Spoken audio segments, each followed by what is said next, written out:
We're live. Hello. Sorry. This wonderful world of virtual roundtables that we should all be ready for here in 2021. Hello, and welcome to this Marquetta live virtual roundtable looking at a really interesting topic, which is Gen Z or Zoomers, and we're using the hashtag Zoom to the future.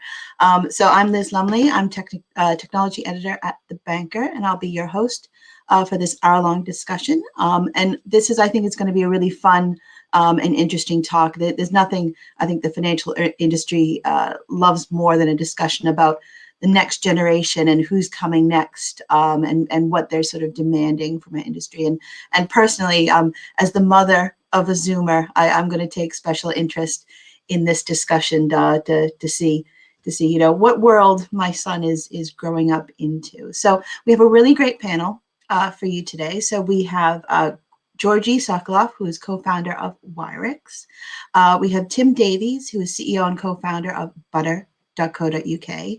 And we have Rita Martins, who is FinTech Partnership Lead at HSBC. Hello, everyone. So great. So we're really going to start off. I mean, the basis for this discussion was a report that came out from Marquetta a few months ago, surveying and looking at a lot of the needs and behaviors of the Gen Z generation. And for those of you who are interested to know the age group of the Zoomers, it's kind of around the 12 to 20-year-old mark. So my son is 16, and I tend to call him a Zoomer all the time. And he talks to me about brands like Discord, which anyone in that age group is very familiar with if you're gaming and online. And in the research, it talked a bit about some of the behaviors that Gen Z are looking at. And so they, some of the things are pretty obvious. They value immediacy, transparency, feeling connected with brands. Also, one thing that popped out that I thought was interesting were that Zoomers have down-to-earth needs. We often think of, living in the future and wanting to be digital all the time and living online. And one of the biggest needs a lot of the Zoomers talked about was buying a house. So, basic human needs, I think, are universal, no matter what age demographic that you're in. So, but we're going to start off this discussion. I'm going to go around the round table to get views, based on your experience. And Gregory, I'm going to start with you, if you don't mind. Is there anything else that you'd like to add on your observations of this particular young demographic? Hello, everyone, and thank you for inviting us. Good to be here. I'll probably start with a bit of a controversial statement, because you may expect that, especially in the market where we're in, with the digital currencies, historically aiming at the more IT savvy and probably younger people. Mm-hmm. What we're seeing in reality is that that category of people is actually our smallest demographic by age by quite some distance. Well, firstly, Liz, you mentioned it's 12 to 24, whatever it is. Mm-hmm. We don't serve customers below 18, so that already automatically counts about half of that demographic out, right? And when we look at the numbers, those below 20 only represent about 3% of our user base, of active user base, and then 21 to 30 is about 24. So yeah, the number is not significant there. So whereas we certainly have to look into this demographic for the future, at the moment right now, it doesn't really represent a big chunk of our user base, especially in terms of transaction volumes and activity. So that's probably a bit yeah, I know not something one might expect to hear, but yeah. Yeah, no, I mean, we're going to get into later on in the discussions, more of a discussion on cryptocurrencies. But, it's kind of interesting. I know I understand that under 18 probably aren't mining a lot of Bitcoins right at the moment. But I know from my own son, he often yells at me for not buying Bitcoin when it was £5. 10 years ago. So they are very aware of what's going on in the crypto market, whether or not they are personally kind of involved involved in trading and owning and holding. So I'll move on to you, Tim. I mean, what are some of your experiences observing the behavior of this demographic? Yeah, I mean, I think I'd echo a lot of what Georgie said. Is, you know, with Gen Z at the moment, the fact is most of them are still children. So although we need to be cognizant of what their needs will be, I think a lot of them don't even know themselves what their needs will be at this point in time.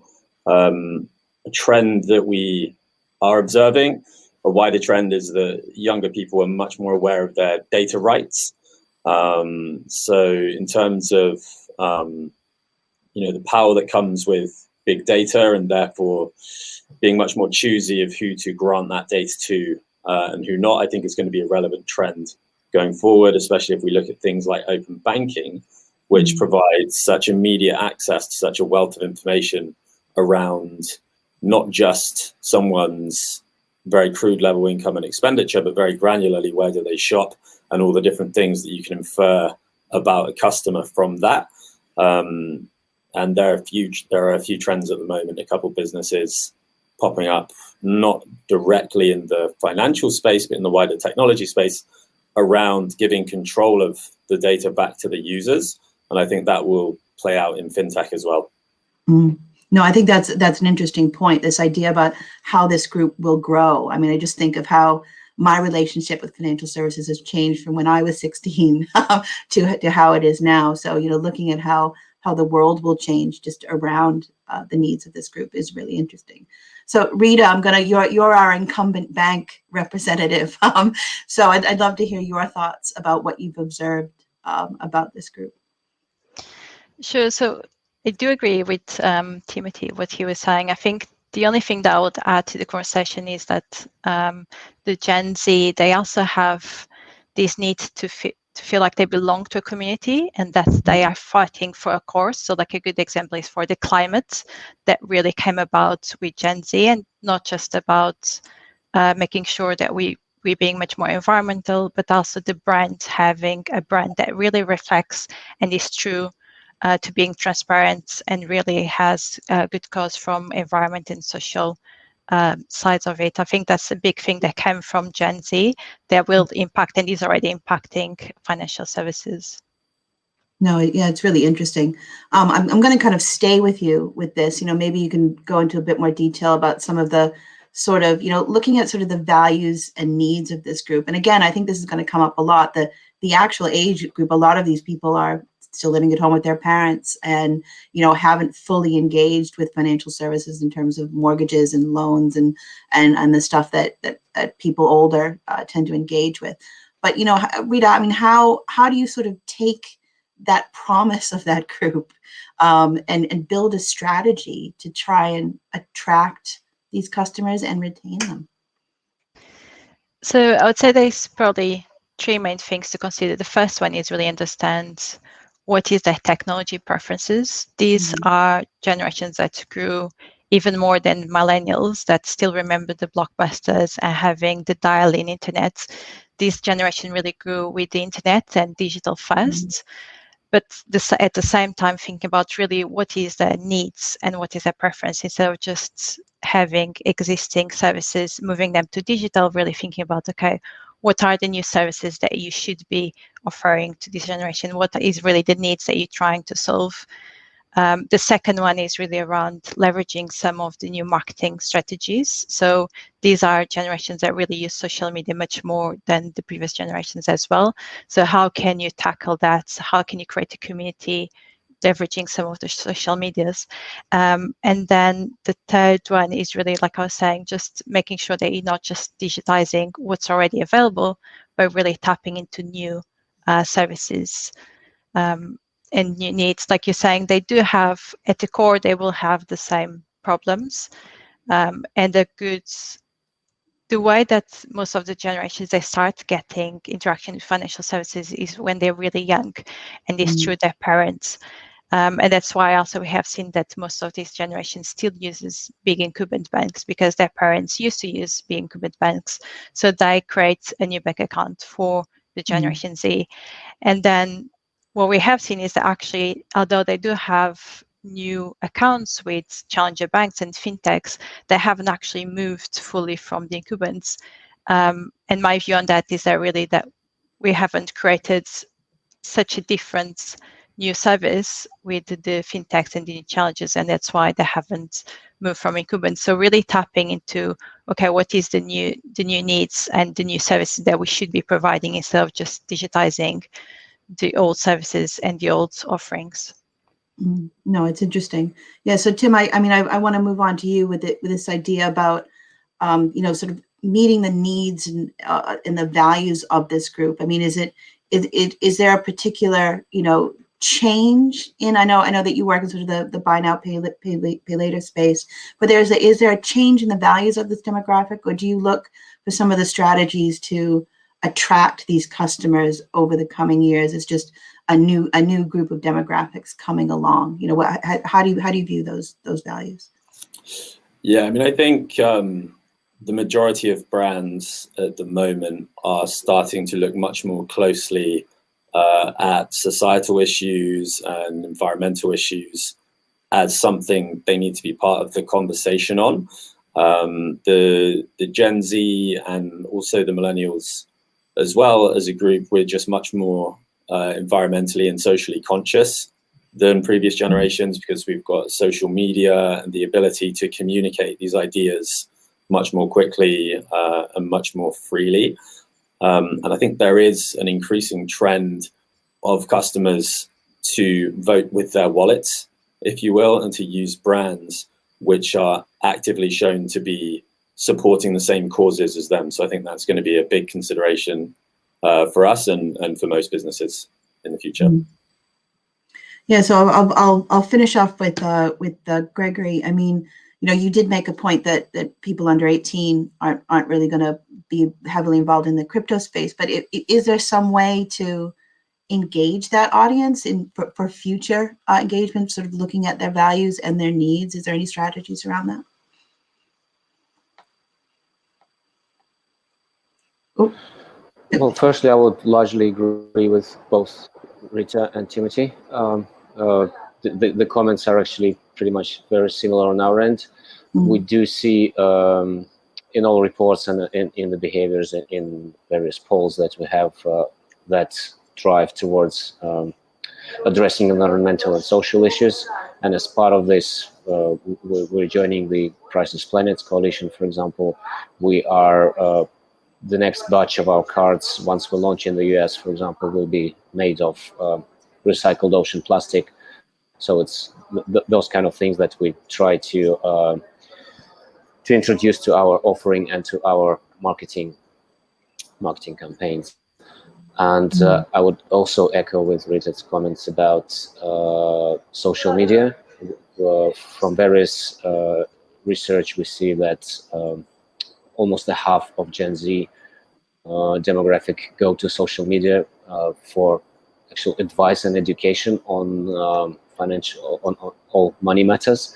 So what we're trying to do is, not just be on the likes of Facebook and Instagram, but also at least start playing with TikTok, and the content we produce is less about advertising and more about education, just to provide them with the advice on how to manage their finance. Yeah, no. So this is the first time TikTok's been mentioned in a roundtable I put together. So we're moving up on all the social platforms. Excellent. So I'll move on to the next question. There's actually a question from the audience watching as well. It kind of lends into what I'm going to ask next. So Josh Shaw is talking about there are a lot of banking financial services propositions aimed at young people. He mentions Go Henry. My own son used an Osper card, which is a prepaid card they can use, which is connected to the parent's bank account. And one of the survey findings from the Marqeta report was that a lot of Gen Z demographic use a lot of the same financial services brands that their parents did, and it makes a lot of sense. I mean, that was my experience. My first bank account was opened up by my parents at the same bank that they opened. But then, you know, since this group is very digitally savvy, you know, had iPads as babies, are very much online. Is this kind of, are we not looking at this market correctly? How can we kind of offer other products? Maybe I'm moving away from the incumbents. You know, if they're, how do we convince this audience to look at fresh offerings in the market, new offerings, new fintechs, and not just the status quo that their parents have used. So Tim, I'll start with you on that question. What are some of the strategies that they can use? Yeah, I mean, I think it's a very interesting question, actually. It's one that I'm quite passionate about, because although we have had a big increase in the number of neo-financial products in the banking space, take Monzo and Revolut, for example, they're very popular. I've never personally been a fan of them. I've been a NatWest customer for about 15 years. And controversial as it may be, I actually think their banking app is a lot better than the apps of both Monzo and Revolut in terms of interface, functionality, and obviously you've got the trust and the security that comes with them being a huge bank. So I think new is not always better, and I think that echoes closely what Rita said as well. It's needs to be more than just digitizing existing services. But for me, this question comes down to classic kind of business competition dynamics. Is can you market better? Can you attract the customers in a different way? Or can you do a new product? And I think mostly what's been going on until now has just been repackaging of old products. Yeah, no, that I've heard that comment frequently. It's been talked about a lot more over the past few weeks.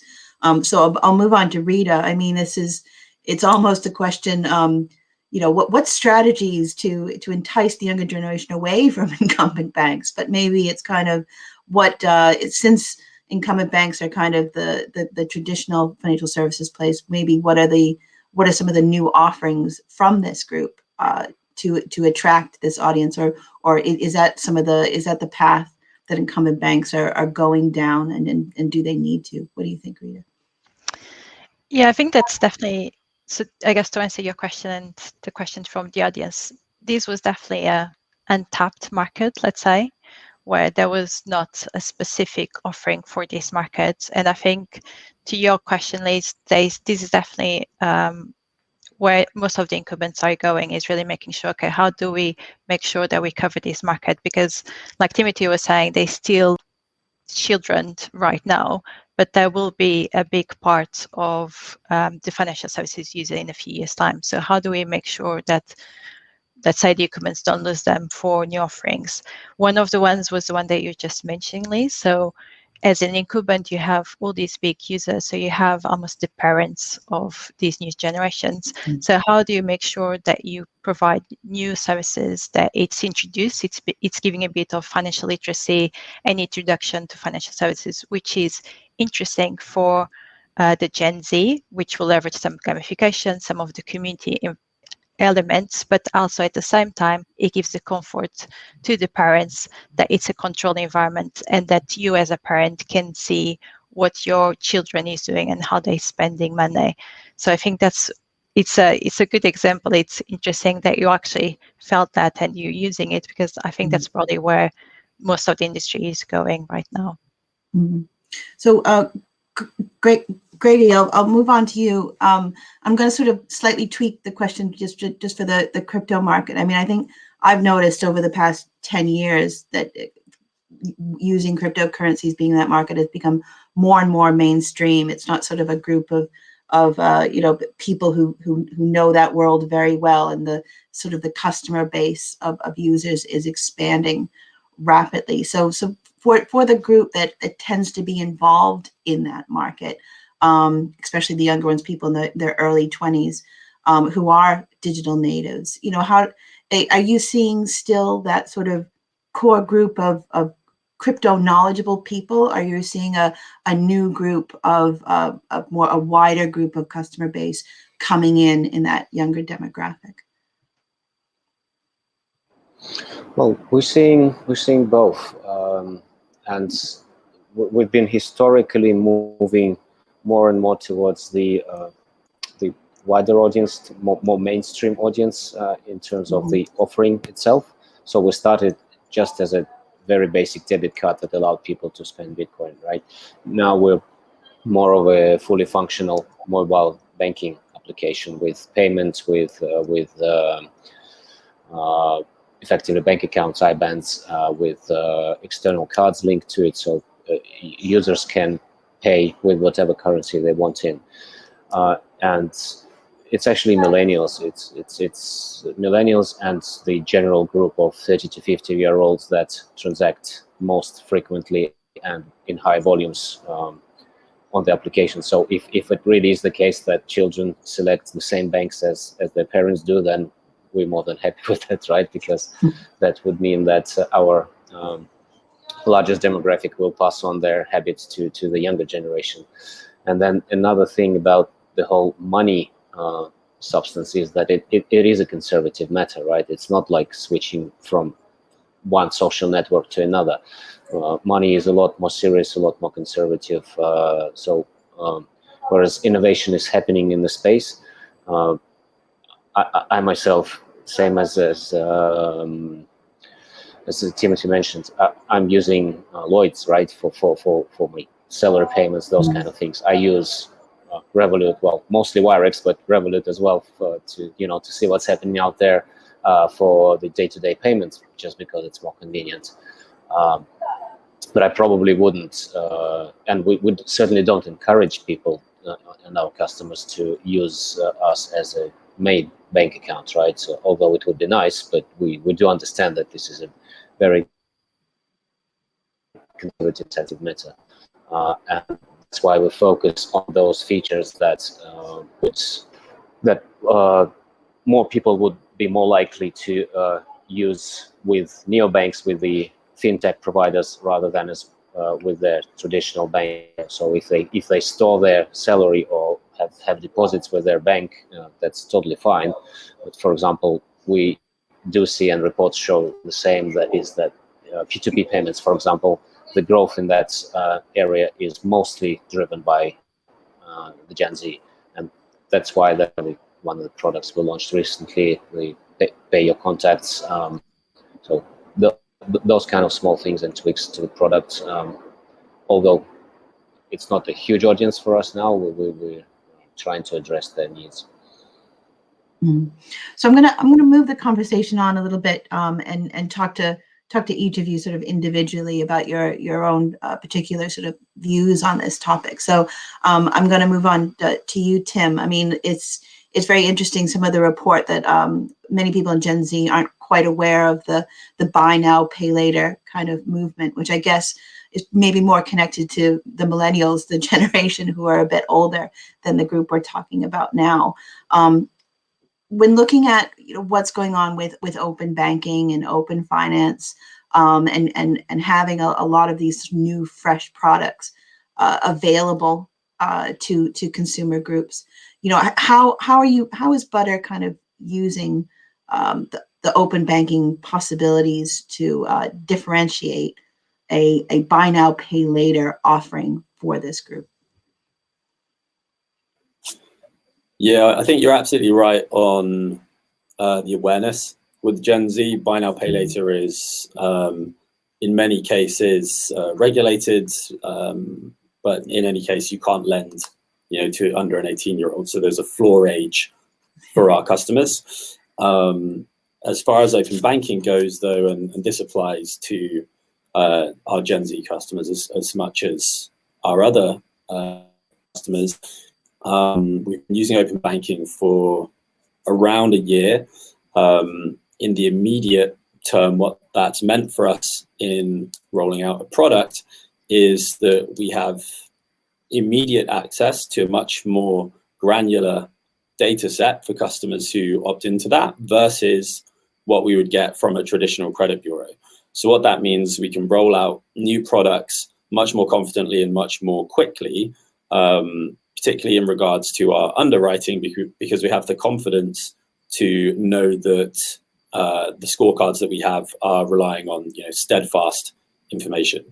So to give some context on that, a credit bureau that you would traditionally work with will give you a few data points about each account that a customer has. It will look back about 6 years over their credit history. Open banking will give you all of the rolling transactions every single day, all the income, all the expenditure. And what that means for a company like us is that we can model how someone's cash flow is, and we can know exactly what's affordable for them every month. Mm-hmm. Why that's so important for us, like I said, we're regulated, is the legislation on this is very much non-prescriptive. So it leaves it open to the companies to decide on how best to demonstrate that they have lent affordably, but always with the caveat that at some point you may be asked by the regulator to demonstrate exactly why you've lent this much money to this individual and why that was affordable. So what open banking does is gives you a perfect paper trail to be able to demonstrate that this wasn't deemed affordable because of some convoluted calculation that a data scientist has cooked up, although I'm sure many of those are very good. It gives you the ability to say this individual clearly has X much affordability every month, and that's why we made that decision. So in the immediate term, that's what it's done for us. Over the medium and the longer term, what it will do for us is enable us to roll out much more targeted rewards programs, and really to give back to our users in a way which is much more meaningful for them, because we know that much more about their lives, how they have their relationship with money. I'm glad. I wanted to go into a little bit more of a deeper dive and what you just talked about. I thought it was really interesting. I mean, the sort of, as I mentioned, with the last demographic we talked about in detail, millennials, it was often talked about that they rejected credit cards and being in debt because of sort of the stories and the bad PR that made them feel. And so when we look at the buy now, pay later, it's had a bit of a troubled time in the media spotlight for various reasons, people not understanding the debt they would get into or how credit works.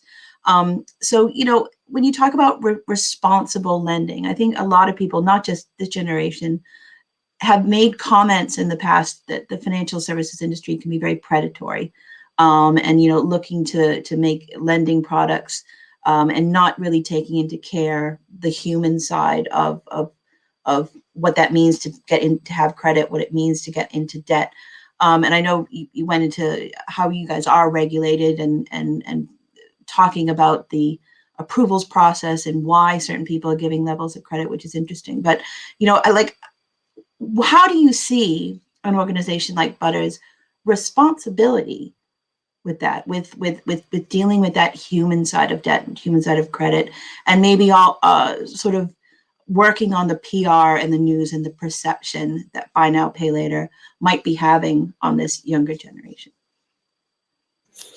Yeah, it's a great question. And I think it's always a balancing act, isn't it, between giving people the maximum possible choice to make their own decisions, but also safeguarding against obvious harm that you as a company or as an industry may do. And I think the regulator for this in the UK is the FCA, and I think the approach that they take is absolutely correct, is in some areas very prescriptive and in some areas leaves it open. So, for example, one of the main areas that the FCA gets involved with lending businesses is around treating customers fairly, which dictates to businesses how you need to treat your customers in good times and in bad times, making sure that the right levels of forbearance are there if people have life events and those kind of things. Because it's not always the case that if an individual is no longer able to meet their financial obligations, it's not the case always that they have just decided, I'm not going to do it. I'm going to borrow this money and not repay it. There are many, many, many genuine reasons that people may not either temporarily or indefinitely be able to meet their financial obligations. And the idea of having buy now, pay later regulated as we are, and by the way, every buy now, pay later has the option to be regulated if they want to. What that means is many buy now, pay laters have actively chosen not to fall under the scope of the regulator. And there's no need to speculate on the reasons why that is, but they have made that decision. But it basically means that, that the FCA sets out how we look after those customers. So we're big fans of regulation. We think the regulation, which is hopefully now incoming after the Woolard review, is long overdue. And frankly, it's quite surprising that it has taken so long. If you think about the loophole which is being exploited for this unregulated buy now, pay later, which is where a lot of these younger consumers are getting into debt that they don't really understand. The reason, or one of the reasons for that, is the FCA dictates sort of information disclosure regulations on lenders. So it dictates what you need to tell prospective borrowers before they agree to take out the credit, including things like how much that's going to cost, what the representative APR is, and all of those things. Make sure things are broken down in very simple English so that everyone can understand what they're taking out. And these rules just don't apply to unregulated lenders. No, that's really interesting. I'm glad you said that. I'm a big fan of regulation as well. It is there to protect the consumer, so I think it's always a good thing. We're getting some comments from people watching as well. Let me see if I can maybe see a few questions. So Gen Z millennials, this is from a LinkedIn user, people who want to be anonymous, are the most educated generation we have ever seen, yet they face a wide variety of economic and financial obstacles. I think it's pretty obvious this is the generation who is young and in school, right smack dab in the middle of a global pandemic. So this is a huge social, economic, and financial obstacle. Are we looking at product and marketing strategy to understand that? I might fit that into a question later on. And another LinkedIn user says, looking at trust in long-term roadmap. I think, Tim, you spelled that out pretty clearly about building those long-term relationships and trust when dealing with financial products. So I might take some of the flavor in that to our next set of questions, and I'm gonna talk to Rita about this, about the incumbent banks, and that view, and the view from that point of view, in terms of building fintech partnerships and meeting their needs. What are some of the things that you're seeing from the traditional banking market about addressing this particular demographic? And again, actually, I'm gonna change the question a little bit. Are they actually so different from the millennials or Gen X or boomers? Do they have such specific financial needs? And if so, how is the incumbent? How do you see the incumbent banking world kind of addressing those? So I guess to your later question, are they so different? So I think all the generations, all the different users that have at its core, they still have the same key needs, which is having a bank which is trustworthy and which they have that they're able to save, like you're saying, to buy a house, to go to school, to progress, and especially Gen Z, because they have seen that, like you're saying, we just went through a big pandemic. They have seen their parents lose jobs, so they very focus on saving. So I think that's pretty similar to all the other generations.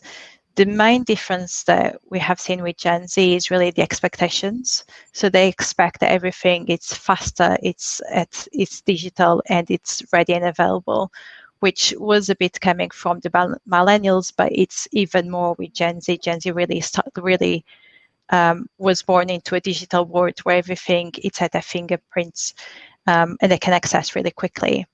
From the partnerships perspective, or how the incumbents are looking at it, I think there has been a evolution, not just for Gen Z, but really to make sure that there is a tap into the new digital worlds, in which the partnerships before were very much focused on having that user interface. So I'm sure everyone knows that we talk a lot about having a really cool app and making sure that visually what you see as a user, it's really easy and it's really friendly to use. I think the main difference between an incumbent creating that experience and the fintech is that a fintech doesn't have the complexity, the systems complexity that an incumbent has, just because of the way the incumbents have been grown through acquisitions and through mergers. The system, the back office, let's say, it's very complex. So what we have seen now in the market is that the partnerships are focusing actually on simplifying or bringing together the different data that is of the user across the bank. Of course, it's a very complex, because like Timothy was saying, it's a regulated environment, and at the same time you want to have one user profile. Let's say you want to make sure that the right people see the right data, that no one is seeing the data that they shouldn't be using. So there is a big focus on partnerships with fintechs that actually will support the back office. And through having that one user profile, what will mean is that the front office will be able to actually provide those new services. So being able to really give the insights, to really being able to give the forecasting, the suggestions of actually, instead of buying this one, why don't you wait 2 days to get your parent to put more money, for example. So, and all of that is really the focus. I think right now we're at a stage where it's focused on the back office. And I think the next stage is going to be around having partnerships with fintechs that give that specific or fill that specific need for Gen Z. And there is always in incumbent world, there is always a balance between building in-house and partnering. But what we have seen in this market is that for untapped or very specific markets, there is always the partnering with a fintech who does it really well for that specific market, in this case, the Gen Z markets. Yeah, so maybe to go into a bit more detail, I mean, one of the things I've often been talked about this generation is that they're very used to, downloading apps on their phone, any type of app, not just financial services, but using it for a few weeks or a few days and getting rid of it and going and being very quick and instant with their usage. Yet the report talked about how this group is sticking with incumbent financial institutions, aren't aware of new offerings. I'm just wondering where that sort of middle ground is about how the incumbent financial services world can kind of meet the needs of this group, which seems to have this return to traditionalism, but yet a need for a fast digital environment. I mean, would there be, within the incumbent banking marketplace, and then apps they can use and upload and download and use for maybe one specific instance? Is that kind of what the incumbent world is looking at, having that platform that these customers play in within the quick digital apps that they can move in and out of within the environment? Yeah, so it's going to be, the reality is there's going to be different offerings, but one of them, for example, that it's already happening is when there is a partnership between a fintech and incumbent, there is the white labeling, which is basically the fintech is providing the services, but it's from a user experience. If you're just logging in into Lloyd's or if you're just logging into HSBC, you are just seeing the HSBC app. But reality is that some parts of it, some components are provided by the fintech, but it's white labeled.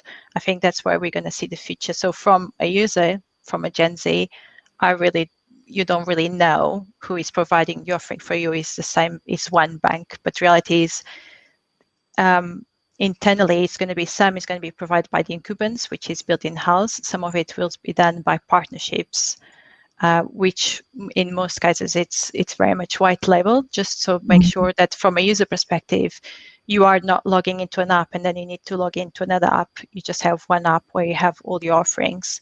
And then I think the key thing is that there's going to be a lot of analytics and forecasting, because there is the other big thing that we have nowadays is the big data, right? So we have all this data available that really can enable us to not just look at the historical data, but also look at the relationship between the different users. very much like Amazon does, where you buy a book and they will say, okay, someone else who bought this book also would like this one. So that's something I think we'll see in the financial services coming in the future. Interesting. Very good. We're having some comments come in from users as well. People commenting about credit histories, which is always a topic that's interesting in the financial services world. But I want to move on and talk a little bit about currencies. So I'm gonna move on to Gregory at Wirex. I mean, I think this erosion of what sovereign currencies mean has happened over the past few years. I mean, anyone with a card, you can use it all over the world, and I think the attachment to fiat currencies probably is waning anyway with many generations. But in terms of like cryptocurrencies and spending habits and behaviors of this up and coming generation, and I think we alluded to this earlier with my question about cryptocurrencies becoming mainstream. Do you predict that this young generation is going to be the mainstream crypto generation, that true sort of agnostic currency users for payments and behavior? What do you think? I think the currency agnostic argument is probably more applicable to the general direction the world is heading in, not necessarily just the younger generation, right? With more globalization, with more connectivity and travel. Let's omit last year and this year. That's a bit of an outlier. But the border between different currencies is, as you rightly mentioned, it's becoming less and less visible. And one of our key missions is indeed making all currencies equal. So whether you want to spend British pounds in Singapore or Ethereum in France, you don't have to think about it. At least with the product we built and continue to develop, you don't worry about that, right? Everything is connected. All your wallets are connected to the same card, and you are the one in control. You as a user have the priority order of which currencies you want to spend in the geography, etc. So yeah, the border will becoming less and less visible, we think. And yeah, but it's probably not just the younger generation that will use it, because people are millennials are traveling as well, right?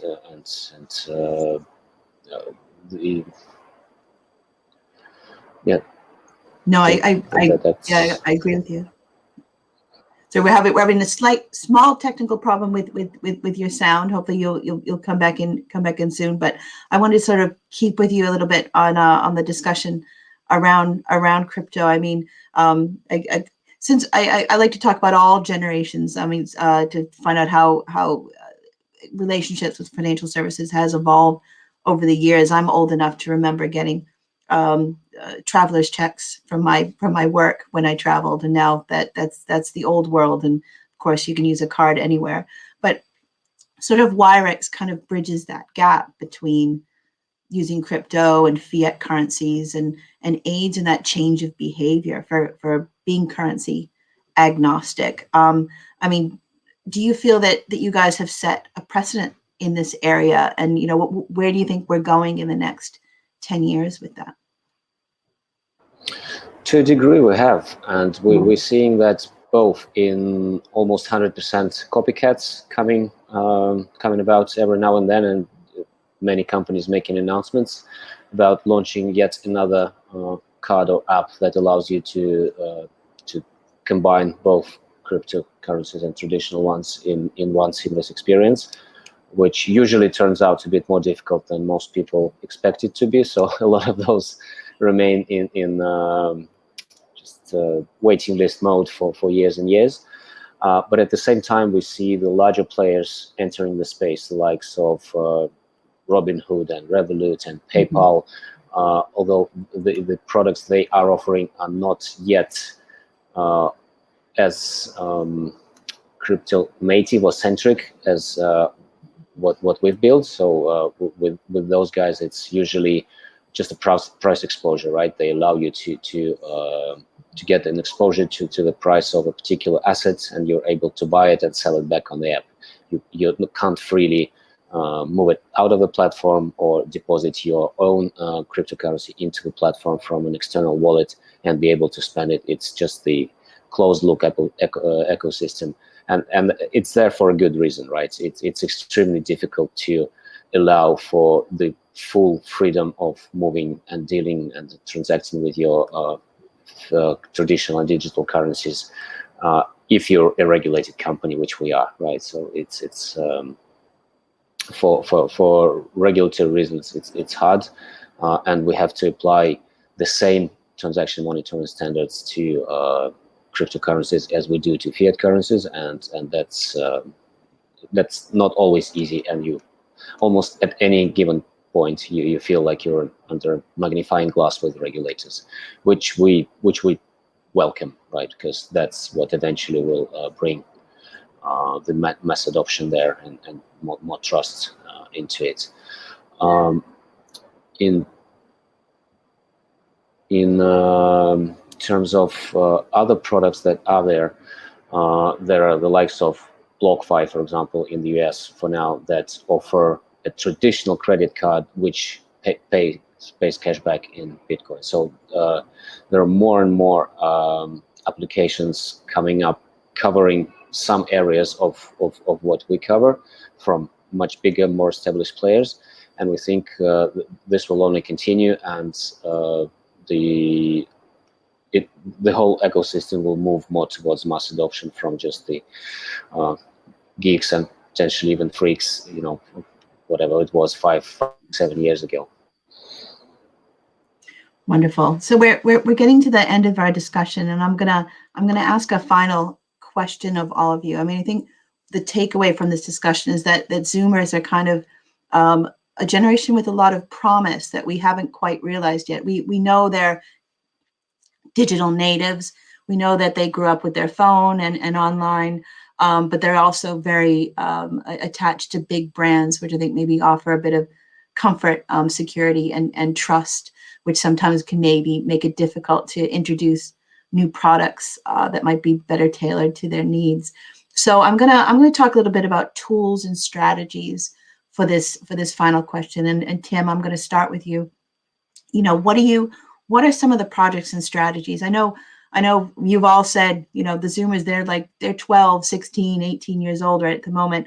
But are there any tools and strategies that you're working on right now to really meet the needs of this market when they eventually become fully formed financial services adults? So Tim, I'll start with you. Yeah, well, I think Grigori mentioned it just at the top of the call, was the increasing demand from Gen Z customers to be educated in financial matters by the brands that they interact with. We're definitely seeing the same thing, and we've gone through quite significant efforts to make sure that customers using our products, so the Butter Shopping app, which is a product that lets you spread the cost of any online transaction from any online store over a number of simple installment plans. We've gone through a number of or a significant effort to make sure that as a customer goes through that journey, they're educated every step of the way on exactly what costs are going to be involved in this transaction, when are they going to have to repay, what does making another transaction, what impact does that have on their ongoing commitments. So I think education is going to be a theme that we stick with over the next couple of years. I also think pushing into rewards as well, making best use of that data that customers allow us to have access to. We know that millennials and Gen Z are increasingly expectant of rewards. So where it was less common for maybe boomers and Gen Xers and more of a perk, it's becoming more table stakes. These newer generations that you have to offer something back in order to really have that level of stickiness with the customer. But if you can offer that, then you will have a very loyal customer. No, I think that's a very, very interesting point, the difference between what some generations consider a perk and what others consider requirement. I've often said Wi-Fi for my son is like water and electricity, which people my parents' generation don't quite understand. But it's interesting to look at that behavior. So, Gregory, I'm gonna move on to you. I mean, if you maybe can talk about maybe some of the tools or specific strategies that you guys are looking at to anticipate the needs of this upcoming generation. Yeah, it's pretty much echoing on earlier comments. It's focus on education rather than promotion.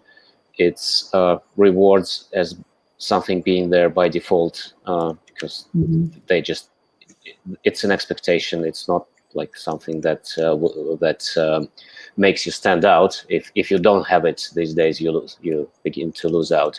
So we pay, we call it crypto back. We haven't trademarked the term, so it's cashback in cryptocurrency on every in-store and now online as well, online transactions as well. So basically on every card transaction you get paid cashback in cryptocurrency, which again is another tool to drive new people into giving it a try, because you can be using the app just for the traditional multi-currency card functionality and not touching crypto at all. But then once you've accumulated some of those rewards, it's kind of a risk-free entry into this world. You can dip your toes, not investing anything in it, just earning it as perks.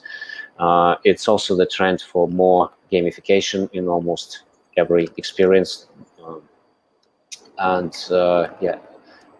delivering those educational messages and marketing messages via various new media, social media, and the TikTok that we already mentioned. We haven't started there just yet, but we're looking into it.